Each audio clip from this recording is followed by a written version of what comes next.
Assalamualaikum warahmatullahi wabarakatuh. Selamat pagi anak-anak. Bagaimana kabar kalian pada hari ini? Baik semua ya.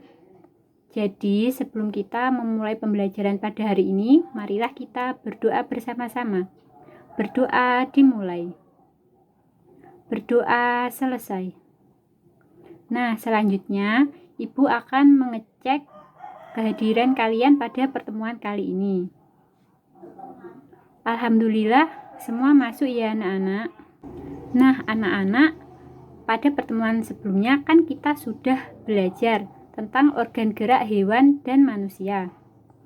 Jadi pada pembelajaran hari ini kita akan belajar tema 2, yaitu udara bersih bagi kesehatan. Pada subtema 1 yaitu cara tubuh mengolah udara bersih dalam pembelajaran 1. Dalam tema ini, kalian akan mencari informasi dan memahami secara mendalam tentang pentingnya udara bersih serta pernafasan pada hewan dan manusia.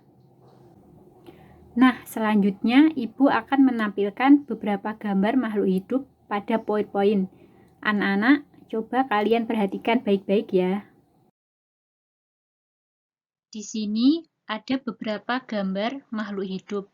Ada gambar manusia, dan ada gambar hewan cacing tanah, serangga, ikan, katak, ular, buaya, burung, dan lumba-lumba.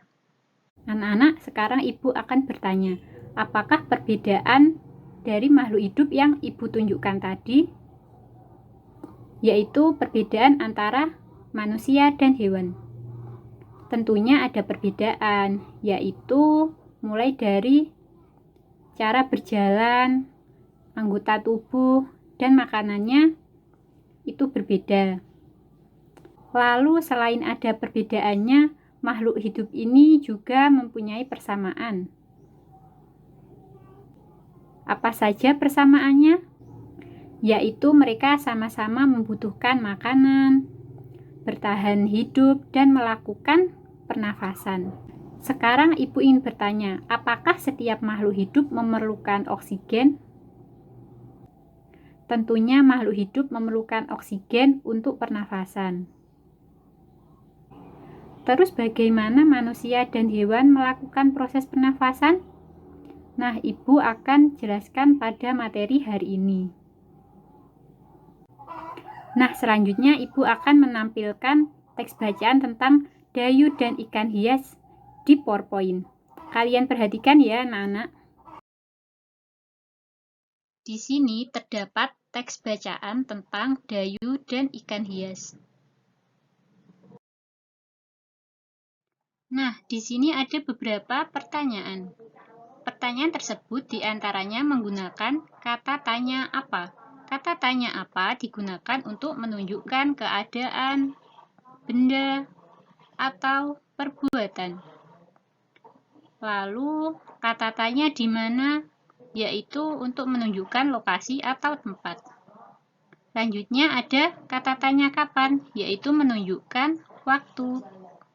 Lalu ada kata tanya siapa, yaitu menunjukkan orang atau pelaku dari cerita tersebut. Selanjutnya ada kata tanya mengapa, yaitu menunjukkan alasan atau sebab cerita itu terjadi. Selanjutnya ada kata tanya bagaimana, yaitu menunjukkan cara atau proses dari cerita itu berlangsung. Sekarang coba kita cermati kembali teks bacaan tentang dayu dan ikan hias. Di sini pada paragraf kedua tertulis bahwa mulut ikan tersebut terbuka dan menutup, seolah-olah ikan itu selalu menelan air.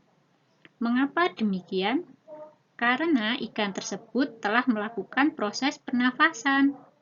Nah, pernafasan pada ikan menggunakan organ yang disebut dengan insang. Nah, selanjutnya ada beberapa gambar hewan. Sekarang kita akan belajar pernafasan pada hewan. Yang pertama yaitu cacing tanah. Cacing tanah bernafas menggunakan kulit. Jadi, cacing tanah bernafas melalui permukaan tubuhnya. Cacing tanah memiliki kulit yang tipis. Pada permukaan kulit cacing tanah terdapat banyak pembuluh darah. Kulit cacing tanah juga menghasilkan lendir.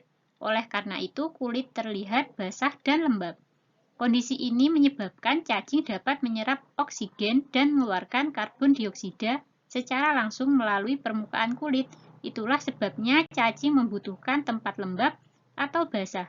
Tempat lembab membantu proses pernapasan agar dapat berlangsung dengan baik.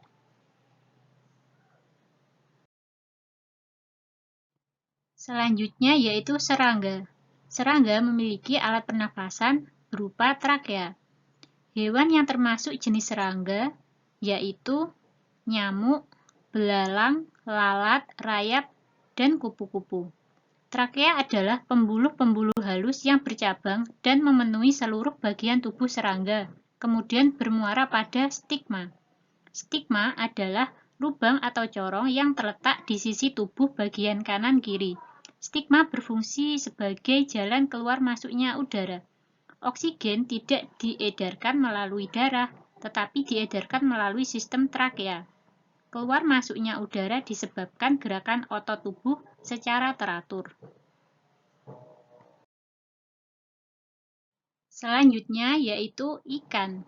Ikan memiliki alat pernapasan berupa insang. Insang terletak di sebelah kanan dan kiri kepala. Insang ini berjumlah 4 pasang. Bagian-bagian insang berbentuk lembaran yang disebut lembaran insang. Pada lembaran insang terjadi pertukaran udara. Ikan juga mempunyai gelembung renang untuk menyimpan oksigen dan mengatur gerak. Ikan memperoleh oksigen dari dalam air. Mekanisme pernapasan ikan melalui beberapa tahap. Mula-mula ikan membuka mulutnya untuk mengambil air. Air kemudian mengalir masuk ke rongga mulut menuju lembaran insang. Setelah itu, air keluar melewati tutup insang. Ketika air melewati lembaran insang, oksigen diikat oleh hemoglobin darah. Pada saat yang sama, hemoglobin juga melepaskan karbon dioksida ke air. Selanjutnya yaitu katak. Katak termasuk hewan amfibi. Katak pada saat masih menjadi larva untuk bernafas dengan menggunakan insang luar. Dan pada saat menjadi berudu berbentuk insang dalam yang digunakan sebagai alat pernapasan. Namun ketika katak tumbuh menjadi katak dewasa, katak bernapas dengan menggunakan paru-paru dan kulit. Mekanisme pernapasan paru-paru terdiri dari inspirasi dan ekspirasi yang berlangsung dengan mulut tertutup. Pada hewan katak tidak mempunyai tulang rusuk dan sekat rongga badan sehingga mekanisme pernapasannya diatur otot-otot rahang bawah dan perut. Selanjutnya yaitu ular dan buaya. Ular dan buaya termasuk reptil. Reptil bernapas dengan paru-paru, yaitu udara masuk melalui hidung, lalu batang tenggorokan, selanjutnya paru-paru. Dalam paru-paru, oksigen diserap, sedangkan karbon dioksida dikeluarkan. Paru-paru pada reptilia berada dalam rongga dada dan dilindungi oleh tulang rusuk. Paru-paru reptilia lebih sederhana, hanya dengan beberapa lipatan dinding yang berfungsi memperbesar permukaan pertukaran gas. Pada reptilia, pertukaran gas tidak efektif.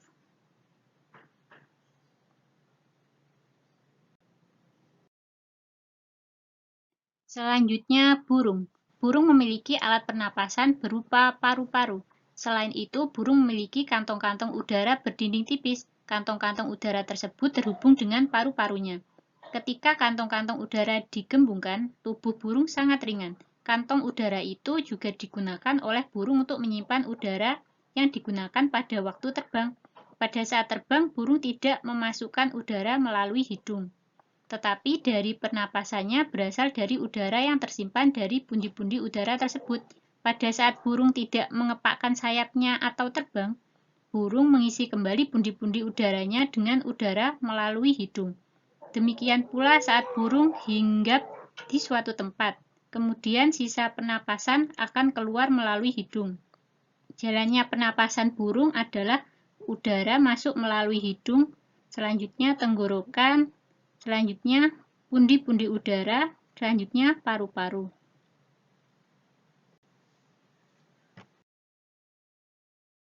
Selanjutnya lumba-lumba.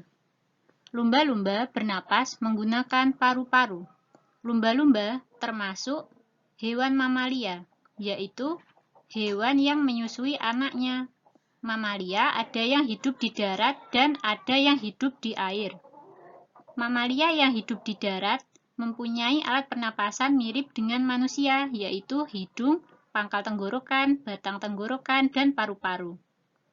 Sedangkan mamalia yang hidup di air juga bernapas dengan paru-paru, tetapi pada hidungnya dilengkapi katup. Katup itu akan menutup pada saat menyelam dan akan terbuka pada saat muncul di permukaan air. Pada saat muncul di permukaan, air mamalia yang hidup di air mengambil oksigen serta mengeluarkan karbon dioksida dan uap air. Nah, dari pembelajaran hari ini, kita sudah belajar banyak tentang udara bersih bagi kesehatan pada tema 2.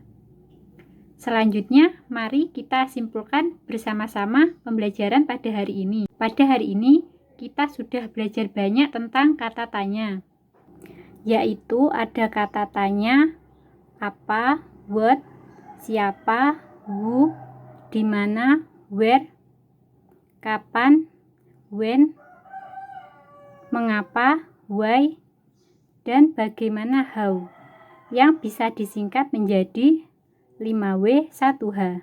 Selain itu, kita juga sudah belajar mengenai organ pernafasan pada hewan, bahwa setiap hewan memiliki organ pernafasan yang berbeda-beda. Seperti tadi, ada ikan yang bernafas dengan menggunakan insang, katak menggunakan 2 pernafasan, yaitu insang dan paru-paru. Paru-paru pada katak digunakan saat katak sudah dewasa. Selanjutnya, ada cacing tanah yang bernafas menggunakan kulit. Lalu ada serangga yang bernafas menggunakan trakea. Selanjutnya, ada ular dan buaya yang bernafas menggunakan paru-paru. Burung juga bernafas menggunakan paru-paru. Lalu ada lumba-lumba yang bernafas menggunakan paru-paru. Nah, dari pembelajaran yang sudah Ibu sampaikan, apakah ada yang ingin ditanyakan?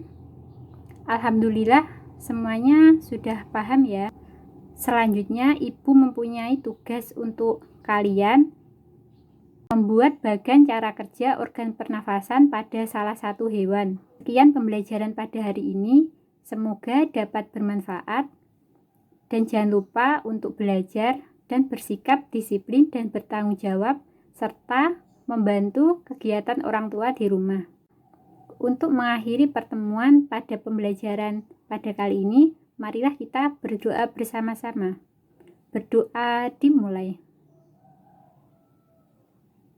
Berdoa selesai. Sekian, terima kasih. Wassalamualaikum warahmatullahi wabarakatuh.